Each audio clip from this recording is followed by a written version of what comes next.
Welcome back. We are in the Esther chapter 2, and we'll start with verse 1. Later, when the anger of King Ahasuerus had subsided, he remembered Vashti and what she had done and what he had decreed about her. When the king, personal attendants, proposed, let a search be made for beautiful young virgins for the king. Let the king appoint commissioners in every province of his realm to bring all these beautiful girls into the harem at the citadel of Susa. Let them be placed under the care of Hegai, the king's eunuch, who was in charge of the women, and let beauty treatments be given to them. Then let the girl who pleases the king be queen instead of Vashti. This advice appealed to the king, and he followed it. So here we have a beauty contest going on in all the 129 provinces. The most beautiful girls of all of the provinces were brought in, and they had a beauty contest at home, and they would take the prettiest.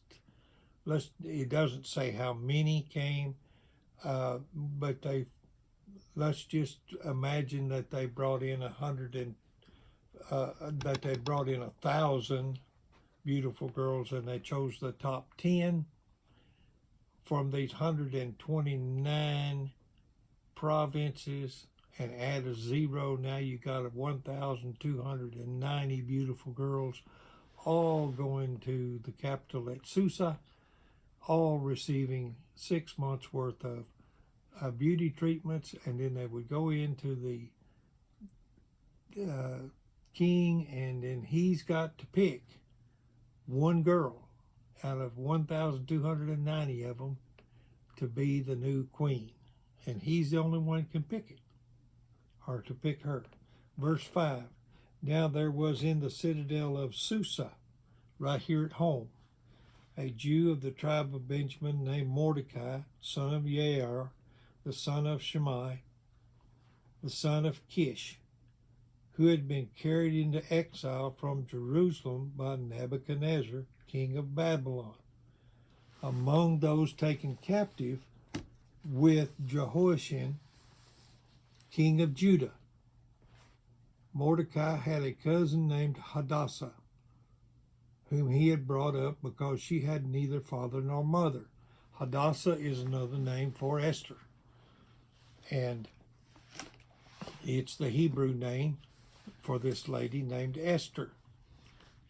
Her parents were dead, so Mordecai raised her with his family. Okay. This girl, whom we also know as Esther, was lovely in form and features, and Mordecai had taken her as his own daughter when her father and mother had died.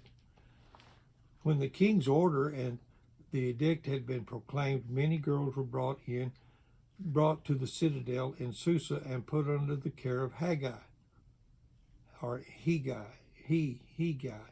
Esther was taken into the king's palace and entrusted to Hegai, who had charge of the harem.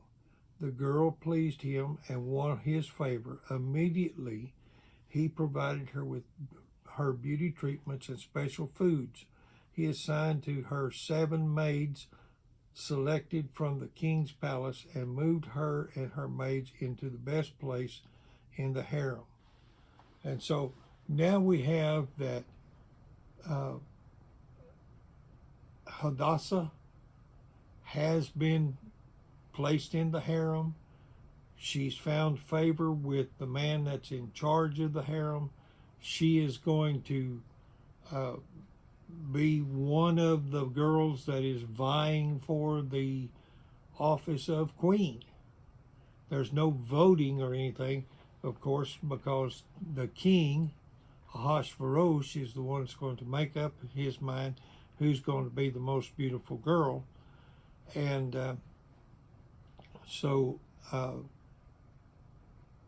she's going to be given beauty treatments.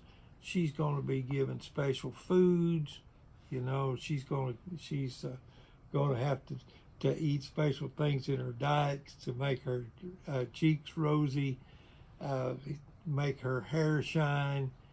None of this Big Macs and French fries and stuff like that, but you know, cauliflower and stuff that we know is good for us, that we just don't eat because it's not one of those little tasty things. No ice cream cones and no sundaes, things like that, but plenty of good vegetables and plenty of good food.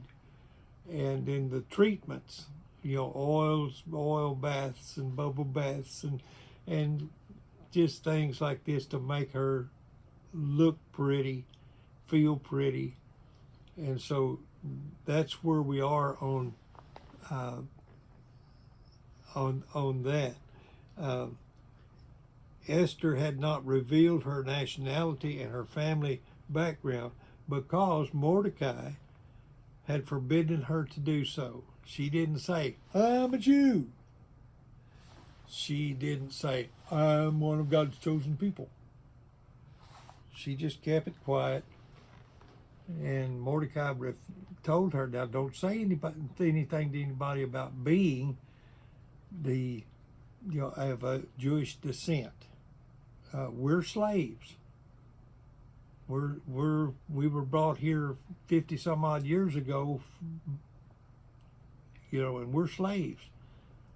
And so, verse 11, every day he walked back and forth near the courtyard of the harem to find out how Esther was and what was happening to her.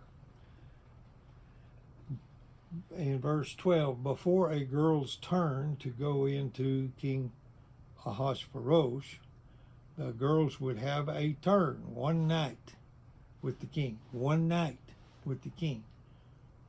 never to be seen again if the king didn't like you.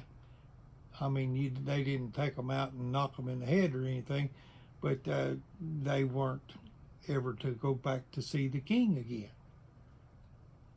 The king had to call them by name if he wanted to see one of the girls in the harem. Before a girl's turn to go into King Xerxes, she had to complete 12 months of beauty treatment prescribed for the women, 6 months with oils of myrrh, and six with perfumes and cosmetics. And this is how she would go to the king.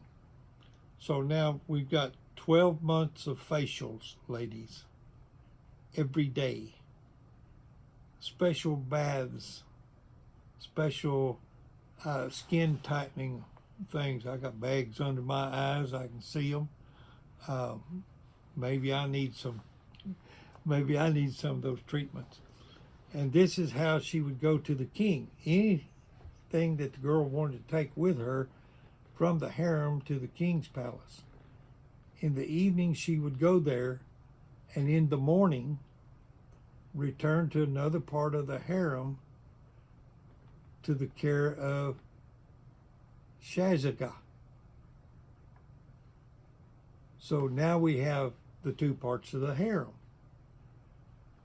Those girls that haven't gone in to see the king and those that have. It says Shagaz, the king's eunuch, who was in charge of the concubines. She would not return to the king unless he was pleased with her and summoned her by name. So he had to call her if he wanted her. So we'll pick up right there in the next video.